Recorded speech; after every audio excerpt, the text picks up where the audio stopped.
जय श्री राम। नाम ही के प्रसाद से शिवजी अविनाशी हैं और अमंगल वेश वाले होने पर भी मंगल की राशि हैं। शुकदेव जी और सनकादि सिद्ध मुनि योगीगण नाम के ही प्रसाद से ब्रह्मानंद को भोगते हैं। नारद जी ने नाम के प्रताप को जाना है। हरि सारे संसार को प्यारे हैं और आप श्री नारद जी हरि और हर दोनों को प्रिय हैं। नाम के जपने से प्रभु ने कृपा की, जिससे प्रहलाद भक्ति शिरोमणि हो गए। ध्रुव जी ने गलानी से विमाता के वचनों से दुखी होकर सकाम भाव से हरि नाम को जपा और उससे प्रताप से अचल अनुपम स्थान ध्रुवलोक प्राप्त किया। हनुमान जी ने पवित्र नाम का स्मरण करके श्री राम जी को अपने वश में कर रखा है। नीच, अजामिल, गज और गनिका वेश्या भी श्री हरि के नाम के प्रभाव से मुक्त हो गए हैं। मैं नाम की बड़ाई कहाँ तक कहूँ। राम भी नाम के गुणों को नहीं गा सकते। कलयुग में राम का नाम कल्पतरु मनचाहा पदार्थ देने वाला और कल्याण का निवास, मुक्ति का घर है, जिसको स्मरण करने से भांग सा निकृष्ट तुलसीदास तुलसी के समान पवित्र हो गया।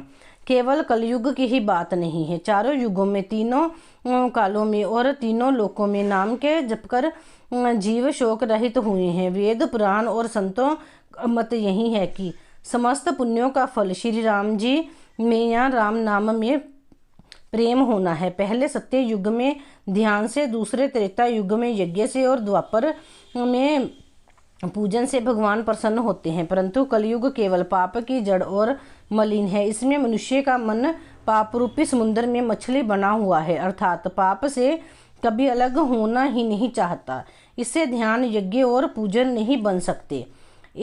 ऐसे कराल कलयुग के काल में तो नाम ही कल्प वृक्ष है, जो स्मरण करते ही संसार के सब जंजालों को नाश कर देने वाला है। कलयुग में यह राम नाम मनोवांछित फल देने वाला है। परलोक का परम हितैषी और इस लोक का माता पिता है, अर्थात परलोक में भगवान का परम धाम देता है और इस लोक में माता पिता के समान सब प्रकार से पालन और रक्षण करता है। कलयुग में ना तो कर्म है, ना भक्ति है और ना ही ज्ञान ही है।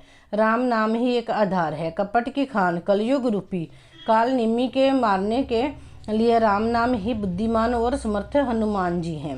राम नाम श्री नरसिंह भगवान है। कलयुग हिरण्यकश्यप है और जप करने वाले जन प्रहलाद के समान है।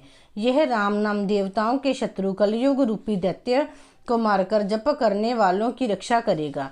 अच्छे भाव, प्रेम से, बुरे प्रभाव, वैर से, क्रोध से या आलस्य से किसी तरह से भी नाम जपने से दसों दिशाओं में कल्याण होता है। उसी परम कल्याणकारी राम नाम का स्मरण करके और श्री रघुनाथ जी को मस्तक नवाकर मैं राम जी के गुणों का वर्णन करता हूँ। वे श्री राम जी मेरी बिगड़ी सब तरह से सुधार लेंगे, जिनके कृपा करने से नहीं अघाती। राम से उत्तम स्वामी और मुझ सरीखा बुरा सेवक, इतने पर भी उन दयानिधि ने अपनी ओर देखकर मेरा पालन किया है। लोक और वेद में भी अच्छे स्वामी की यही रीति प्रसिद्ध है कि वह विनय सुनते ही प्रेम को पहचान लेता है। अमीर, गरीब, गवार, नगर निवासी, पंडित, मूर्ख, बदनाम, यशस्वी, सुकवि, कुकवि, सभी नर नारी अपनी अपनी बुद्धि के अनुसार राजा की सराहना करते हैं और साधु, बुद्धिमान, सुशील, ईश्वर के अंश से उत्पन्न कृपालु राजा सबकी सुनकर और उनकी वाणी, भक्ति, विनय और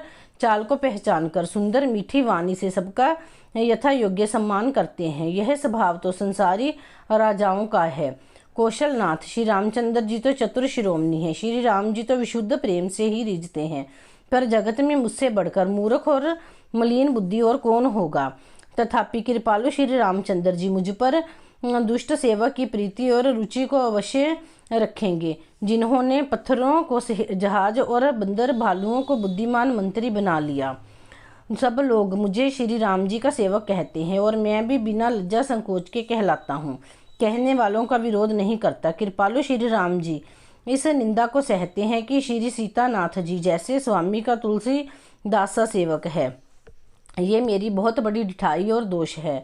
मेरे पापों को सुनकर नरक ने भी नाक सिकोड़ ली है, अर्थात नरक में भी मेरे लिए ठोर नहीं है। यह समझकर मुझे अपने ही कल्पित डर से डर हो रहा है, किंतु भगवान श्री रामचंद्र जी ने तो सपने में भी इस पर, मेरी इस ढिठाई और दोष पर ध्यान नहीं दिया। वर मेरे प्रभु श्री रामचंद्र जी ने तो इस बात को सुनकर, देखकर और अपने सुचित रूपी चक्षु से निरीक्षण कर मेरी भक्ति और बुद्धि की सराहना की, क्योंकि कहने में चाहे बिगड़ जाए, अर्थात मैं चाहे अपने को भगवान का सेवक कहलाता रहूं, परंतु हृदय में अच्छापन होने चाहिए। हृदय में तो अपने को उनका सेवक बनने योग्य नहीं मानकर पापी और दीन ही मानता हूँ, यह अच्छापन है।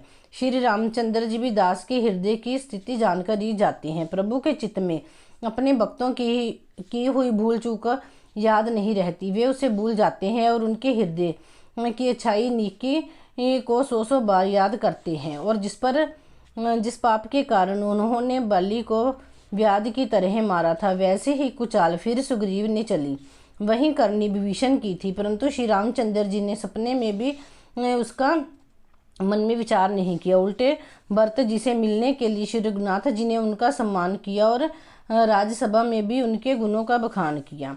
प्रभु श्री रामचंद्र जी तो वृक्ष के नीचे और बंदर डाली पर, अर्थात कहाँ मर्यादा पुरुषोत्तम सच्चिदानंद घन परमात्मा श्री राम जी और कहाँ पेड़ों की शाखाओं पर कूदने वाले बंदर, परंतु ऐसे बंदरों को भी उन्होंने अपने समान बना लिया। तुलसीदास जी कहते हैं कि श्री रामचंद्र जी सरीखे शील निधान स्वामी कहीं भी नहीं है। हे श्री राम जी, आपकी अच्छाई से सबका भला है, अर्थात आपका कल्याण में स्वभाव सभी का कल्याण करने वाला है। यदि यह बात सच है तो तुलसीदास का भी सदा कल्याण ही होगा। इस प्रकार अपने गुण दोषों को कहकर और सबको फिर सिर निभाकर मैं श्री रघुनाथ जी का निर्मल यश वर्णन करता हूँ, जिसके सुनने से कलयुग के पाप नष्ट हो जाते हैं। मुनि याज्ञवल्क्य जी ने जो सुहावनी कथा मुनि श्रेष्ठ भरद्वाज जी को सुनाई थी, उसे संवाद को मैं बखान कर कहूँगा। सब सज्जन सुख का अनुभव करते हुए उसे सुने। शिवजी ने पहले इस सुहावने चरित्र को रचा, फिर कृपा करके पार्वती जी को सुनाया। वही चरित्र शिवजी ने काकभशुंडी जी को राम भक्त और अधिकारी पहचान कर दिया। उन काकभशुंडी जी से फिर याज्ञवल्क्य जी ने पाया और उन्होंने फिर उसे भरद्वाज जी को गाकर सुनाया। वे दोनों वक्ता और श्रोता याज्ञवल्क्य और भरद्वाज समान शील वाले और समदर्शी हैं और श्री हरि की लीला को जानते हैं। वे अपने ज्ञान से तीनों कालों की बातों को हथेली पर रखे हुए आंवले के समान प्रत्यक्ष जानते हैं और भी जो सुजान भगवान की लीलाओं का रहस्य जानने वाले हरि भक्त हैं। वे इस चरित्र को नाना प्रकार से कहते सुनते और समझते हैं। फिर वही कथा मैंने वाराह क्षेत्र में अपने गुरुजी से सुनी, परंतु उस समय मैं लड़कपन के कारण बहुत बेसमझ था, इससे उसको इस प्रकार अच्छी तरह समझा नहीं। श्री राम जी की गूढ़ कथा को वक्ता कहने वाले और श्रोता सुनने वाले दोनों ज्ञान के खजाने पूरे ज्ञानी होते हैं। मैं कलयुग के पापों से ग्रसा हुआ महामूढ़ जड़ जीव भला उसको कैसे समझ सकता था। तो भी गुरुजी ने बार बार कथा कही, तब बुद्धि के अनुसार कुछ समझ में आई वहीं अब मेरे द्वारा भाषा में रची जाएगी, जिससे मेरे मन को संतोष हो। जैसा कुछ मुझमें बुद्धि और विवेक का बल है, मैं हृदय में हरि की प्रेरणा से उसी के अनुसार कहूँगा। मैं अपने संदेह अज्ञान और भ्रम को हरने वाली कथा रचता हूँ, जो संसार रूपी नदी के पार करने के लिए नाव है। राम कथा पंडितों को विश्राम देने वाली, सब मनुष्यों को प्रसन्न करने वाली और कलयुग के पापों का नाश करने वाली है। राम कथा कलयुग रूपी सांप के लिए मोरनी है और विवेक रूपी अग्नि के प्रकट करने के लिए अरणी मंथन की जानने वाली लकड़ी है, अर्थात इस कथा से ज्ञान की प्राप्ति होती है। राम कथा कलयुग में सब मनोरथों को पूर्ण करने वाली कामधेनु गो है और सज्जनों के लिए सुंदर संजीवनी जड़ी है। पृथ्वी पर यही अमृत की नदी है, जन्म मरण रूपी भय का नाश करने वाली और ब्रह्म रूपी मेंढक को खाने के लिए सरपनी है। यह राम कथा असुरों की सेना के समान नरकों का नाश करने वाली और साधु रूप देवताओं के कुल का हित करने वाली पार्वती दुर्गा है। यह संत समाज रूपी क्षीर समुद्र के लिए लक्ष्मी जी के समान है और संपूर्ण विश्व का भार उठाने में अचल पृथ्वी के समान है। यमदूतों के मुख पर कालिख लगाने के लिए यह जगत में यमुना जी के समान है और जीवों के मुक्ति देने के लिए मानो काशी ही है। ये श्री राम जी को पवित्र तुलसी के समान प्रिय है और तुलसी दास के लिए हुलसी तुलसीदास जी की माता के समान हृदय में हित करने वाली है। यह राम कथा शिव जी को नर्मदा जी के समान प्यारी है। यह सब सिद्धियों की तथा सुख संपत्ति की राशि है। सद्गुण रूपी देवताओं के उत्पन्न और पालन पोषण करने के लिए माता अदिति के समान है। श्री रघुनाथ जी की भक्ति और प्रेम की परम सीमा सी है। तुलसीदास जी कहते हैं कि राम कथा मंदाकिनी नदी है, सुंदर निर्मल चित्तरकूट है और सुंदर स्नेही ही वन है, जिसमें श्री राम जी विहार करते हैं। श्री रामचंद्र जी का चरित्र सुंदर चिंतामणि है और संतों की सुबुद्धि रूपी स्त्री का सुंदर श्रृंगार है। श्री रामचंद्र जी के गुण समूह जगत का कल्याण करने वाले और मुक्ति, धन, धर्म और परम धाम के देने वाले हैं। ज्ञान, वैराग्य और योग के लिए सद्गुरु हैं और संसार रूपी भयंकर रोग का नाश करने के लिए देवताओं के वैद्य अश्विनी कुमार के समान है। ये श्री सीताराम जी के प्रेम के उत्पन्न करने के लिए माता पिता और संपूर्ण व्रत, धर्म और नियमों के बीज हैं। पाप, संताप और शोक का नाश करने वाले तथा इस लोक और परलोक के प्रिय पालन करने वाले हैं। विचार रूपी राजा को शूरवीर मंत्री और लोभ रूपी अपार समुद्र के सोखने के लिए अगस्त्य मुनि हैं। भक्तों के मन रूपी वन में बसने वाले काम, क्रोध और कलयुग के पाप रूपी हाथियों के मारने के लिए सिंह के बच्चे हैं। शिवजी के पूज्य और प्रियतम अतिथि हैं और दरिद्रता रूपी दावा नल के बुझाने के लिए कामना पूर्ण करने वाले मेघ हैं। विषय रूपी सांप का जहर उतारने के लिए मंत्र और महामणि है। ये ललाट पर लिखे हुए कठिनता से मिलने वाले बुरे लेखों को मिटा देने वाले हैं। अज्ञान रूपी अंधकार के हरण करने के लिए सूर्य किरणों के समान और सेवक रूपी धान के पालन करने में मेघ के समान है। मनोवांछित वस्तु देने में श्रेष्ठ कल्प वृक्ष के समान है और सेवा करने में हरिहर के समान सुलभ और सुख देने वाले हैं। सुकवि रूपी शरद ऋतु के मन रूपी आकाश को सुशोभित करने के लिए तारांगना के समान है और श्री राम जी के भक्तों को तो जीवन धन ही है। संपूर्ण पुण्य के फल महान भोगों के समान है। जगत का शल रहित यथार्थ हित करने में साधु संतों के समान है। सेवक को मन रूपी मानसरोवर के लिए हंस के समान और पवित्र करने में गंगा जी की तरंग मालाओं के समान है। श्री राम जी के गुणों के समूह कुमारक, कुतर्क, कुचाल और कलयुग के कपट, दंभ और पाखंड के जलाने के लिए वैसे ही है जैसे ईंधन के लिए प्रचंड अग्नि। रामचरित पूर्णिमा के चंद्रमा की किरणों के समान सभी को सुख देने वाले हैं, परंतु सज्जन रूपी कुमुदिनी और चकोर के चित्त के लिए तो विशेष हितकारी और महान लाभदायक हैं। जिस प्रकार श्री पार्वती जी ने श्री शिव जी से प्रश्न किया और जिस प्रकार शिव जी ने विस्तार से उसका उत्तर कहा, वह सब कारण मैं विचित्र कथा की रचना करके गाकर कहूँगा। जिसने यह कथा पहले ना सुनी हो वह इसे सुनकर आश्चर्य ना करे। जो ज्ञानी इस विचित्र कथा को सुनते हैं वे यह जानकर आश्चर्य नहीं करते कि संसार में राम कथा की कोई सीमा नहीं है। राम कथा अनंत है। उनके मन में ऐसा विश्वास रहता है नाना प्रकार से श्री रामचंद्र जी के अवतार हुए और 100 करोड़ तथा अपार रामायण है। कल्प भेद के अनुसार श्री हरि के सुंदर चरित्रों को मुनीश्वरों ने अनेक प्रकार से गाया है। हृदय में ऐसा विचार कर संदेह न कीजिए और आदर सहित प्रेम से इस कथा को सुनिए। श्री रामचंद्र जी अनंत हैं, उनके गुण भी अनंत हैं और उनकी कथाओं का विस्तार भी असीम है। अतएव जिनके विचार निर्मल हैं वे इस कथा को सुनकर आश्चर्य नहीं मानेंगे। इस प्रकार सब संदेहों को दूर करके और श्री गुरु जी के चरण कमलों की रज को सिर पर धारण करके मैं पुनः हाथ जोड़कर सबसे विनती करता हूँ जिससे कथा की रचना में कोई दोष स्पर्श ना करने पावे। अब मैं आदर पूर्वक श्री शिव जी को सिर नवाकर श्री रामचंद्र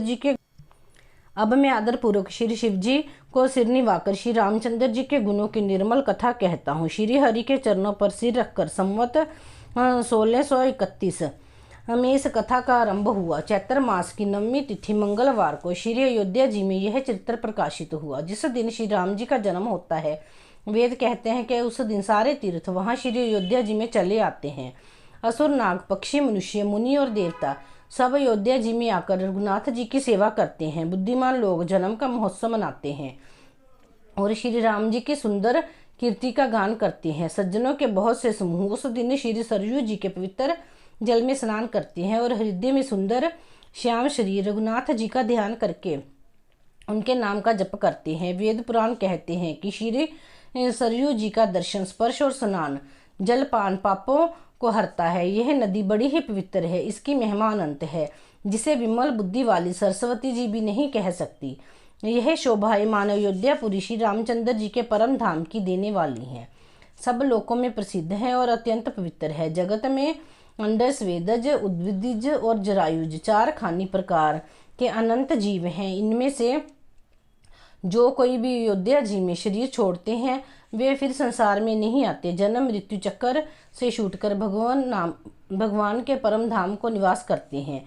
इस अयोध्यापुरी को सब प्रकार से मनोहर, सब सिद्धियों की देने वाली और कल्याण की खान समझकर मैंने इस निर्मल कथा का आरंभ किया, जिसके सुनने से काम, मद और दंभ नष्ट हो जाते हैं। इसका नाम रामचरितमानस है, जिसके कानों से सुनते ही शांति मिलती है।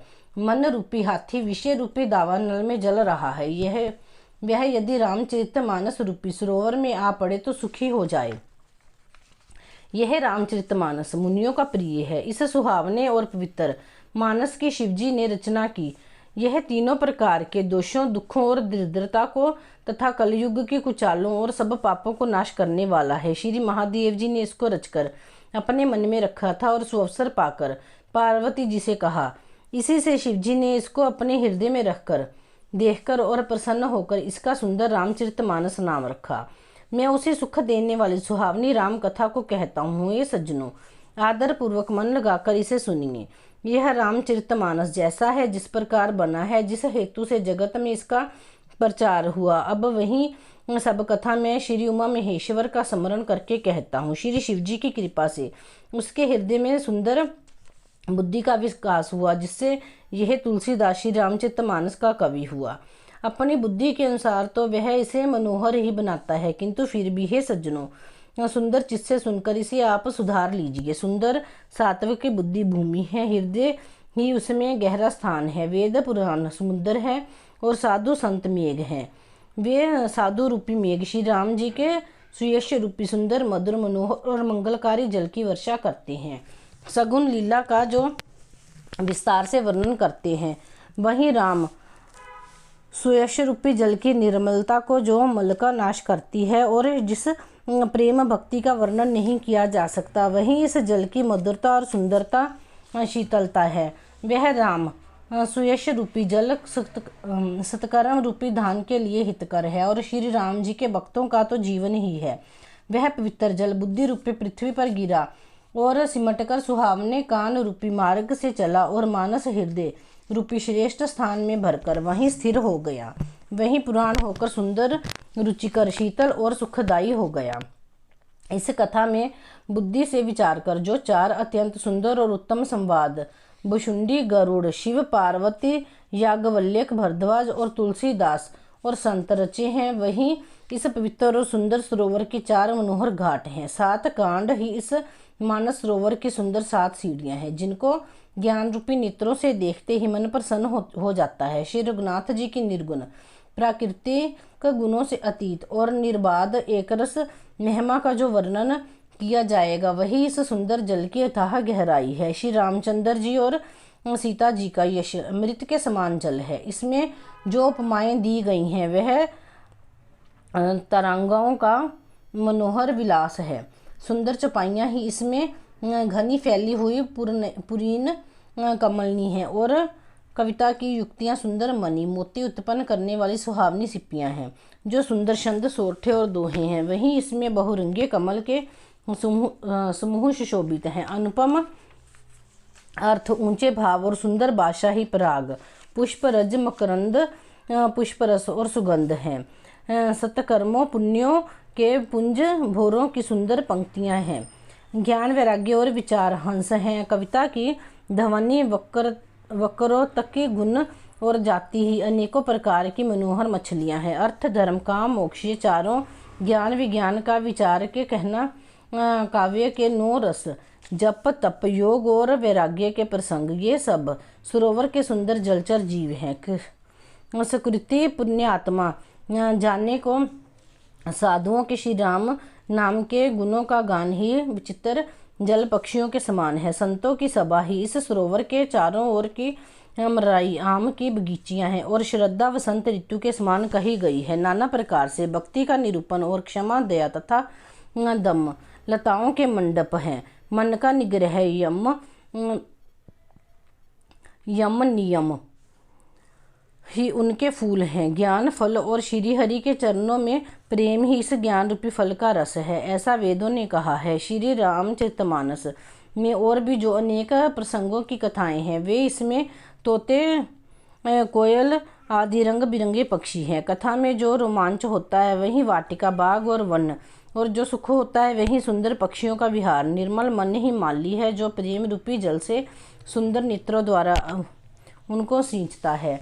जो लोग इस चरित्र को सावधानी से गाते हैं वे ही इस तालाब के चतुर रखवाले हैं, और जो स्त्री पुरुष सदा आदर पूर्वक इसे सुनते हैं वे ही इस सुंदर मानस के अधिकारी उत्तम देवता हैं। जो अति दुष्ट और विषयी हैं वे अभागे बगुले और कौए हैं जो इस सरोवर के समीप नहीं जाते, क्योंकि यहाँ इस मानस सरोवर में घोंगे मेंढक और सेवारे के समान विषय रस की नाना कथाएं नहीं है। इसी कारण बेचारे कौवे और बगले रूपी विषय लोग यहाँ आते हुए हृदय में हार मान जाते हैं, क्योंकि इस सरोवर तक आने में कठिनाइयाँ बहुत हैं। श्री राम जी की कृपा बिना यहाँ नहीं आया जाता। घोर कुसंग ही भयानक बुरा रास्ता है। उन कुसंगियों के वचन ही बाघ सिंह और सांप हैं। घर के कामकाज और गृहस्थी के भांति भांति के जंजाल ही अत्यंत दुर्गम बड़े बड़े पहाड़ हैं। मोह मत और मान ही बहुत से बीहड़ वन हैं, और नाना प्रकार के कुतर्क ही भयानक नदियां हैं, जिनके पास श्रद्धा रूपी राह खर्च नहीं है और संतों का साथ नहीं है, और जिनको श्री रघुनाथ जी प्रिय नहीं है, उनके लिए यह मानस अत्यंत ही अगम है। अर्थात श्रद्धा सत्संग और भगवत प्रेम के बिना कोई इसको नहीं पा सकता। यदि कोई मनुष्य कष्ट उठाकर वहां तक पहुंच भी जाए तो वहां जाते ही उसे नींद रूपी जूड़ी आ जाती है। हृदय में मूर्खता रूपी बड़ा कड़ा जाड़ा लगने लगता है, जिससे वहां जाकर भी वह अभागा स्नान नहीं कर पाता। उससे उस सरोवर में स्नान और उसका जलपान तो किया नहीं जाता, वह अभिमान सहित लौट आता है। फिर यदि कोई उससे वहां का हाल पूछने आता तो वह अपने अभाग्य की बात ना कहकर सरोवर की निंदा करके उसे समझाता है। ये सारे विघ्न उसको नहीं व्यापते, बाधा नहीं देते। जिसे श्री रामचंद्र जी सुंदर कृपा की दृष्टि से देखते हैं वही आदर पूर्वक इस सरोवर में स्नान करता है और महान भयानक त्रिताप से आध्यात्मिक अधिदैविक अधिभौतिक तापों से नहीं जलता। जिनके मन में श्री रामचंद्र जी के चरणों में सुंदर प्रेम है वे इस सरोवर को कभी नहीं छोड़ते। हे भाई, जो इस सरोवर में स्नान करना चाहे वह मन लगाकर सत्संग करे। ऐसे मानस सरोवर को हृदय में नेत्रों से देखकर और उसमें गोता लगाकर कवि की बुद्धि निर्मल हो गई। हृदय में आनंद और उत्साह भर गया और प्रेम तथा आनंद का प्रवाह उमड़ आया। उससे वह सुंदर कविता रूपी नदी बह निकली, जिसमें श्री राम जी का निर्मल यश रूपी जल भरा है। इस कविता रूपिणी नदी का नाम सरयू है, जो संपूर्ण सुंदर मंगलों की जड़ है। लोकमत और वेदमत इसके दो सुंदर किनारे हैं। यह सुंदर मानस सरोवर की कन्या सरयू नदी बड़ी पवित्र है और कलयुग के छोटे बड़े पाप रूपी तिनकों और वृक्षों को जड़ से उखाड़कर फेंकने वाली है। तीनों प्रकार के श्रोताओं का समाज ही इस नदी के दोनों किनारों पर बसे हुए पूर्वे गांव और नगर हैं, और संतों की सभा ही इस सब सुंदर मंगलों की जड़ अनुपम अयोध्या जी ही हैं। सुंदर कीर्ति रूपी सुहावनी सरयू जी राम भक्ति रूपी गंगा जी में जा मिली। छोटे भाई लक्ष्मण सहित श्री राम जी के युद्ध का पवित्र यश रूपी सुहावना महानद सोन उसमें आ मिला। दोनों के बीच में भक्ति रूपी गंगा जी की धारा ज्ञान और वैराग्य के सहित शोभित हो रही है। ऐसी तीनों तापों को डराने वाली यह तिमाहनी नदी राम रूपी समुद्र की ओर जा रही है। इस कीर्ति रूपी सरयू का मूल मानस रामचरित्र है और यह राम भक्ति रूपी गंगा जी में मिली है, इसीलिए यह सुनने वाले सज्जनों के मन को पवित्र कर देती है। इसके बीच बीच में जो भिन्न भिन्न प्रकार की विचित्र कथाएं हैं वे ही मानो नदी तट के आसपास के वन और बाग हैं। श्री पार्वती जी और शिव जी के विवाह के बराती इस नदी में बहुत प्रकार के असंख्य जलचर जीव। श्री रघुनाथ जी के जन्म के आनंद बधाइयाँ। ही इस नदी के भंवर और तरंगों की मनोहरता है। चारों भाइयों के जो बाल चरित्र हैं वहीं इसमें खिले हुए रंग बिरंगे बहुत से कमल हैं। महाराज श्री दशरथ जी तथा उनकी रानियों और कुटुंबियों के सत्कर्म पुण्य ही भ्रमर और जल पक्षी हैं। श्री सीता जी के स्वयंवर की जो सुंदर कथा है वहीं इस नदी में सुहावनी छवि छा रही है। अनेकों सुंदर विचार पूर्ण प्रश्न ही इस नदी की नाव हैं और उसके विवेक युक्त उत्तर ही चतुर केवट हैं। इस कथा को सुनकर पीछे जो आपस में चर्चा होती है वहीं इस नदी के सहारे सहारे चलने वाले यात्रियों का समाज शोभा पा रहा है।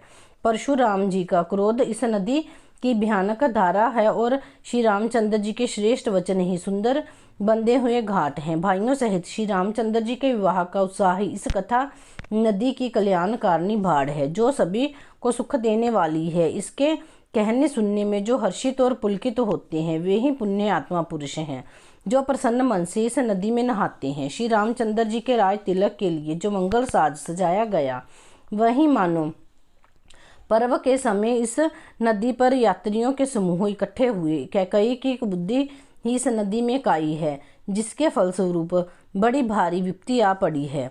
संपूर्ण अगणित उत्पातों को शांत करने वाला भरत जी का चरित्र नदी तट पर किया जाने वाला जप यज्ञ है। कलयुग के पापों और दुष्टों के अवगुणों के जो वर्णन है वे ही इस नदी के जल का कीचड़ और बगुले कुएं हैं। यह कीर्ति रूपनी नदी छहों ऋतुओं में सुंदर है। सभी समय यह परम सुहावनी और अत्यंत पवित्र है। इसमें शिव पार्वती का विवाह हेमंत ऋतु है। श्री रामचंद्र जी के जन्म का उत्सव सुखदायी शिशिर ऋतु है। श्री राम जी के विवाह समाज का वर्णन ही आनंद मंगलमय ऋतुराज वसंत है। श्री राम जी का वन गमन दुसह ग्रीष्म ऋतु है और मार्ग की कथा ही कड़ी धूप और लू है। राक्षसों के साथ घोर युद्ध ही वर्षा ऋतु है जो देवकुल रूपी धान के लिए सुंदर कल्याण करने वाली है। श्री रामचंद्र जी के राज्य काल का जो सुख विनम्रता और बढ़ाई है वही निर्मल सुख देने वाली सुहावनी शरद ऋतु है।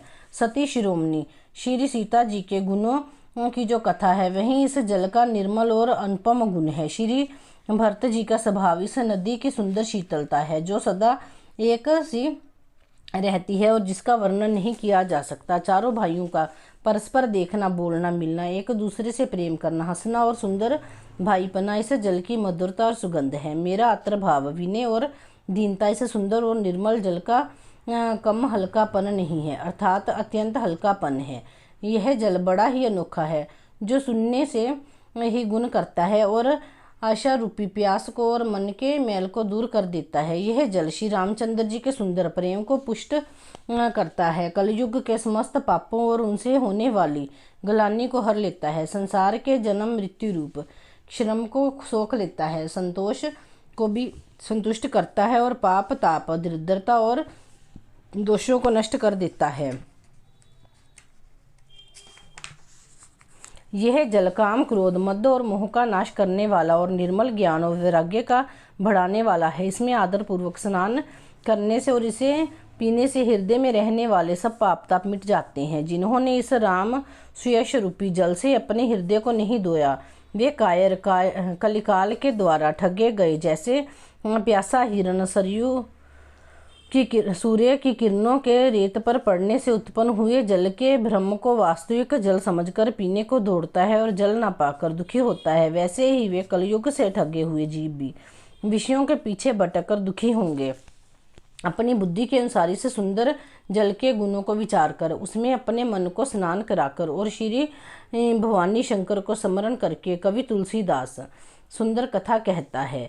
मैं अब श्री रघुनाथ जी के चरण कमलों को हृदय में धारण कर और उनका प्रसाद पाकर दोनों श्रेष्ठ मुनियों के मिलन का सुंदर संवाद वर्णन करता हूँ। भरद्वाज मुनि प्रयाग में बसते हैं। उनका श्री राम जी के चरणों में अत्यंत प्रेम है। वे तपस्वी निगृहित चित्त जितेंद्रिय दया के निधान और परमार्थ के मार्ग में बड़े ही चतुर हैं। माघ में जब सरयू मकर राशि पर जाते हैं तब सब लोग तीर्थराज प्रयाग को आते हैं। देवता दैत्य किन्नर और मनुष्य के समूह सब आदर पूर्वक त्रिवेणी में स्नान करते हैं। श्री वेनी माधव जी के चरण कमलों के पूजते हैं और अक्षयवट का स्पर्श कर उनके शरीर पुलकित होते हैं। भरद्वाज जी का आश्रम बहुत ही पवित्र, परम रमणीय और श्रेष्ठ मुनियों के मन को भाने वाला है। तीर्थराज प्रयाग में जो स्नान करने जाते हैं उन ऋषि मुनियों का समाज वहां भरद्वाज के आश्रम में जुटता है। प्रातःकाल सब उत्साह पूर्वक स्नान करते हैं और फिर परस्पर भगवान के गुणों की कथाएं कहते हैं। ब्रह्मा का निर्गुण रूप, धर्म का विधान और तत्वों के विभाग का वर्णन करते हैं तथा ज्ञान वैराग्य से युक्त भगवान की भक्ति का कथन करते हैं। इस प्रकार माघ के महीने भर स्नान करते हैं और फिर सब अपने अपने आश्रमों को चले जाते हैं। हर साल वहाँ इसी तरह बड़ा आनंद होता है। मकर में स्नान करके मुनिगण चले जाते हैं। इस बार पूरे मकर भर स्नान करके सब मुनीश्वर अपने अपने आश्रमों को लौट गए। परम ज्ञानी याज्ञवल्क्य मुनि को चरण पकड़कर भारद्वाज जी ने रख लिया। आदर पूर्वक उनके चरण कमल धोए और बड़े ही पवित्र आसन पर उन्हें बैठाया। पूजा करके मुनि याज्ञवल्क्य जी के सुयश का वर्णन किया और फिर अत्यंत पवित्र और कोमल वाणी से बोले, हे नाथ, मेरे मन में एक बड़ा संदेह है। वेदों का तत्व सब आपकी मुट्ठी में है, अर्थात आप ही वेद का तत्व जानने वाले होने के कारण मेरा संदेह निवारण कर सकते हैं। पर उस संदेह को कहते मुझे भय और लाज आती है। भय इसीलिए कि कहीं आप यह ना समझे कि मेरी परीक्षा ले रहे हैं। लाज इसीलिए कि इतनी आयु बीत गई, अब तक ज्ञान ना हुआ, और यदि नहीं कहता तो बड़ी हानि होती है क्योंकि अज्ञानी बना रहता हूँ। हे प्रभु, संत लोग ऐसी नीति कहते हैं और वेद पुराण तथा मुनिजन भी यही बतलाते हैं कि गुरु के साथ छिपाव करने से हृदय में निर्मल ज्ञान नहीं होता। यही सोचकर मैं अपना ज्ञान प्रकट करता हूँ। हे नाथ, सेवक पर कृपा करके इस ज्ञान का नाश कीजिए। संतों, पुराणों और उपनिषदों ने राम नाम के असीम प्रभाव का गान किया है। काल स्वरूप, कल्याण स्वरूप, ज्ञान और गुणों की राशि अविनाशी भगवान शंभु निरंतर राम नाम का जप करते रहते हैं। संसार में 4 जाति के जीव हैं। काशी में मरने में सभी परम पद को प्राप्त करते हैं। हे मुनिराज, वह भी राम नाम की ही महिमा है, क्योंकि शिवजी महाराज दया करके काशी में मरने वाले जीव को राम नाम का ही उपदेश करते हैं। इसी से उनको परम पद मिलता है। हे प्रभु, मैं आपसे पूछता हूँ कि वे राम कौन हैं? हे कृपा निदान मुझे समझाकर कहिए। एक राम तो अवध नरेश दशरथ जी के कुमार हैं और उनका चरित्र सारा संसार जानता है। उन्होंने स्त्री के विरह में अपार दुख उठाया और क्रोध आने पर युद्ध में रावण को मार डाला। हे प्रभु, वही राम हैं या और कोई दूसरे हैं जिनको शिवजी जपते हैं? आप सत्य के धाम हैं और सब कुछ जानते हैं, ज्ञान विचार कर कहिए। हे नाथ, जिस प्रकार से मेरा यह भारी भ्रम मिट जाए, आप वही कथा विस्तार पूर्वक कहिए। इस पर याज्ञवल्क्य जी मुस्कुराकर बोले, श्री रघुनाथ जी की प्रभुता को तुम जानते हो। तुम मन, वचन और कर्म से श्री राम जी के भक्त हो। तुम्हारी चतुराई को मैं जान गया। तुम श्री राम जी के रहस्य में गुणों को सुनना चाहते हो, तो इसी से तुमने ऐसा प्रश्न किया है, मानो बड़े ही मूढ़ हो। हे तात, तुम आदर पूर्वक मन लगाकर सुनो। मैं श्री राम जी की सुंदर कथा कहता हूँ। बड़ा भारी ज्ञान विशाल महिषासुर है और श्री राम जी की कथा उसे नष्ट कर देने वाली भयंकर काली जी हैं। श्री राम जी की कथा, श्री राम जी कथा चंद्रमा की किरणों के समान है, जिसे संत रूपी चकोर सदा पान करते हैं। ऐसा ही संदेह पार्वती जी ने किया था, तब महादेव जी ने विस्तार से उसका उत्तर दिया था। अब मैं अपनी बुद्धि के अनुसार वहीं उमा और शिवजी का संवाद कहता हूँ। जिस समय और जिस हेतु से हुआ उसे ही मुनि तुम सुनो, तुम्हारा विषाद मिट जाएगा। एक बार त्रेता युग में शिवजी अगस्त्य ऋषि के पास गए। उनके साथ जगजननी भवानी सीता जी भी थी, जगजननी भवानी सती जी भी थी। ऋषि ने संपूर्ण जगत के ईश्वर जानकर उनका पूजन किया। मुनिवर अगस्त्य जी ने राम कथा विस्तार से कही, जिसको महेश्वर ने परम सुख मानकर सुना। फिर ऋषि ने शिवजी से सुंदर हरि भक्ति पूछी और शिवजी ने उनको अधिकारी पाकर रहस्य सहित भक्ति का निरूपण किया। श्री रघुनाथ जी के गुणों की कथाएं कहते सुनते कुछ दिनों तक शिवजी वहां रहे। फिर मुनि से विदा मांगकर शिवजी दक्ष कुमारी सती जी के साथ घर कैलाश को चले। उन्हें दिनों पृथ्वी का भार उतारने के लिए श्री हरि ने रघुवंश में अवतार लिया था। वे अविनाशी भगवान उस समय पिता के वचन से राज्य का त्याग करके तपस्वी या साधु वेश में दंडक वन में विचार कर रहे थे। शिवजी हृदय में विचारते जा रहे थे कि भगवान के दर्शन मुझे किस प्रकार हों। प्रभु ने गुप्त रूप से अवतार लिया है, मेरे जानने से सब लोग जान जाएंगे। शंकर जी के हृदय में इस बात को लेकर बड़ी खलबली उत्पन्न हो गई, परंतु सती जी इस भेद को नहीं जानती थी। तुलसीदास जी कहते हैं कि शिवजी के मन में भेद खुलने का डर था, परंतु दर्शन के लोभ से उनके नेत्र ललचा रहे थे। रावण ने ब्रह्मा जी से अपनी मृत्यु मनुष्य के हाथ से मांगी थी। ब्रह्मा जी के वचन को प्रभु सत्य करना चाहते हैं। मैं जो पास नहीं जाता हूँ तो बड़ा पछतावा रह जाएगा। इस प्रकार शिवजी विचार करते हैं, परंतु कोई भी युक्ति ठीक नहीं बैठी थी। इस प्रकार महादेव जी चिंता के वश हो गए। उसी समय नीच रावण ने जाकर मरीच को साथ लिया और वह मरीच तुरंत कपट मृग बन गया। मूर्ख रावण ने छल करके सीता जी को हर लिया। उसे श्री रामचंद्र जी के वास्तविक प्रभाव का कुछ भी पता नहीं था। मृग को मारकर भाई लक्ष्मण सहित श्री हरि आश्रम में आए और उसे खाली देखकर, अर्थात वहां सीता जी को ना पाकर उनके नेत्रों में आंसू भर आए। श्री रघुनाथ जी मनुष्य की भांति विदेह से व्याकुल और दोनों भाई वन में सीता को खोजते हुए फिर रहे थे, जिनके कभी कोई संयोग वियोग नहीं है। उन्हें प्रत्यक्ष विरह का दुख देखा गया। श्री रघुनाथ जी का चरित्र बड़ा ही विचित्र है। उसको पहुँचे हुए ज्ञानी जन ही जानते हैं। जो मंदबुद्धि हैं वे तो विशेष रूप से मोह के वश होकर हृदय में कुछ दूसरी ही बात समझ बैठते हैं। श्री शिवजी ने उसी अवसर पर श्री राम जी को देखा और उनके हृदय में बहुत भारी आनंद उत्पन्न हुआ।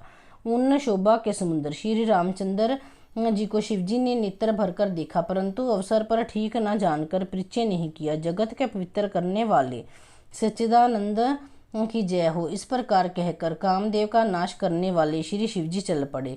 कृपा निधान शिवजी बार बार आनंद से पुलकित होते हुए सती जी के साथ चले जा रहे थे।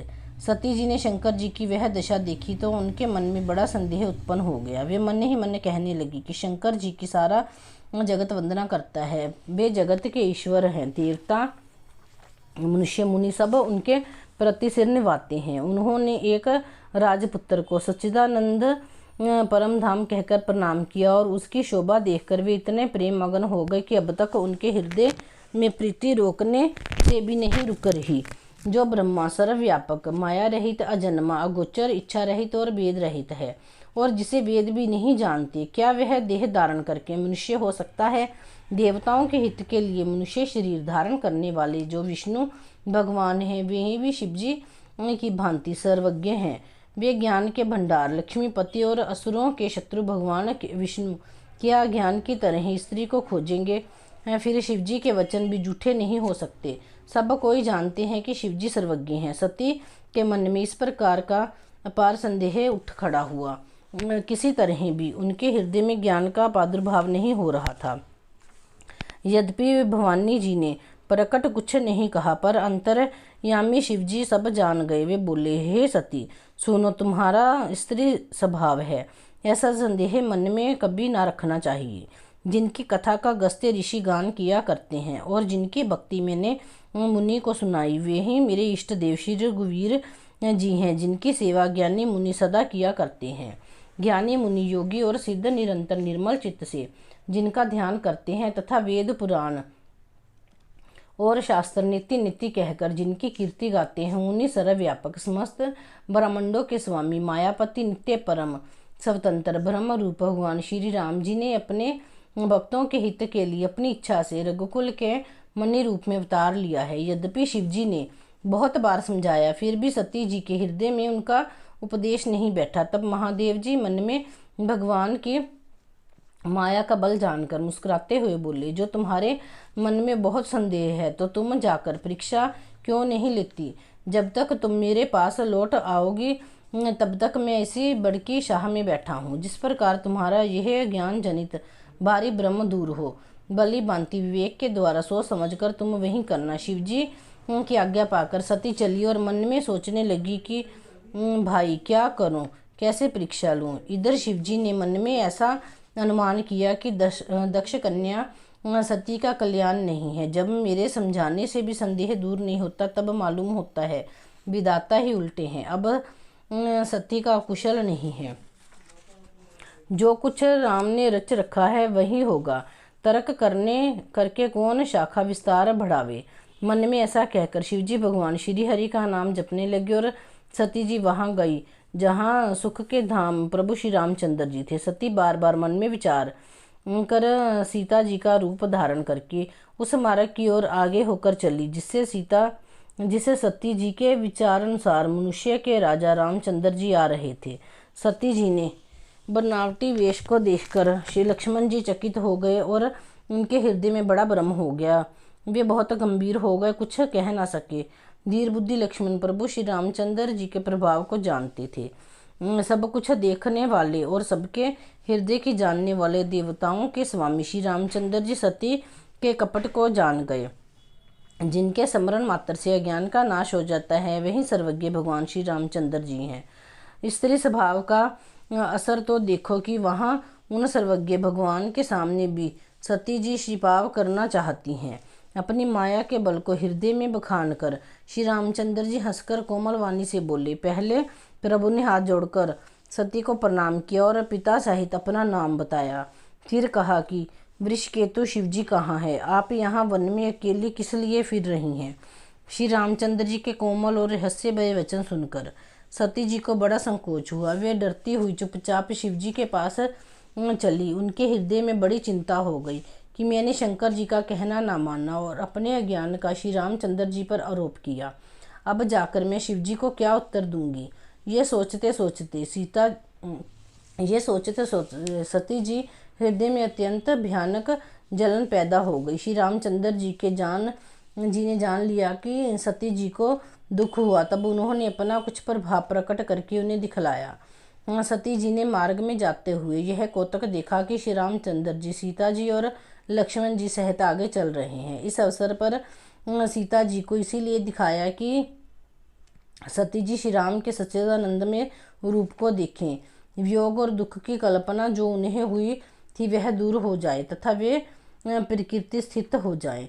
तब उन्होंने पीछे की ओर फिरकर देखा तो वहाँ भी भाई लक्ष्मण जी और सीता जी के साथ श्री रामचंद्र जी सुंदर वेश में दिखाई दिए। वे जिधर देखती उधर ही प्रभु श्री रामचंद्र जी विराजमान है और सचुतर सिद्ध मुनीश्वर उनकी सेवा कर रहे हैं। सती जी ने अनेक शिव ब्रह्मा और विष्णु देखे जो एक से एक बढ़कर असीम प्रभाव वाले थे। उन्होंने देखा कि भांति भांति के वेश धारण किए सभी देवता श्री रामचंद्र जी की चरण वंदना और सेवा कर रहे हैं। उन्होंने अनगिनत अनुपम सती ब्राह्मणी और लक्ष्मी देखी। जिस जिस रूप में ब्रह्मा आदि देवता थे उसी के अनुकूल रूप में उनकी ये सब शक्तियां भी थी। सती जी ने जहाँ तहाँ जितने रघुनाथ जी देखे शक्तियों सहित वहाँ उतने सारे देवताओं को भी देखा। संसार में जो चराचर जीव हैं वे भी अनेक प्रकार के सब देखे। उन्होंने देखा कि अनेकों वेश धारण करके देवता प्रभु श्री रामचंद्र जी की पूजा कर रहे हैं, परंतु श्री रामचंद्र जी का दूसरा रूप कहीं नहीं देखा। सीता सहित श्री रघुनाथ जी बहुत से देखे परंतु उनके वेश अनेक नहीं थे। सब जगह वही रघुनाथ जी, वही लक्ष्मण और वही सीता जी। सती ऐसा देखकर बहुत ही डर गई। उनका हृदय कांपने लगा और देह की सारी सुध बुध जाती रही। वे आंख मूंदकर मार्ग में बैठ गई। फिर आंख खोलकर देखा तो वहाँ दक्ष कुमारी सती जी को कुछ भी ना दिख पड़ा। तब वे बार बार श्री राम जी के चरणों में सिर नवाकर वहाँ चली जहाँ श्री शिव जी थे। जब पास पहुंची तब श्री शिव जी ने हंसकर कुशल प्रश्न करके कहा कि तुमने श्री राम जी की किस प्रकार परीक्षा ली? सारी बात सच सच कहो। मास परायण दूसरा विश्राम।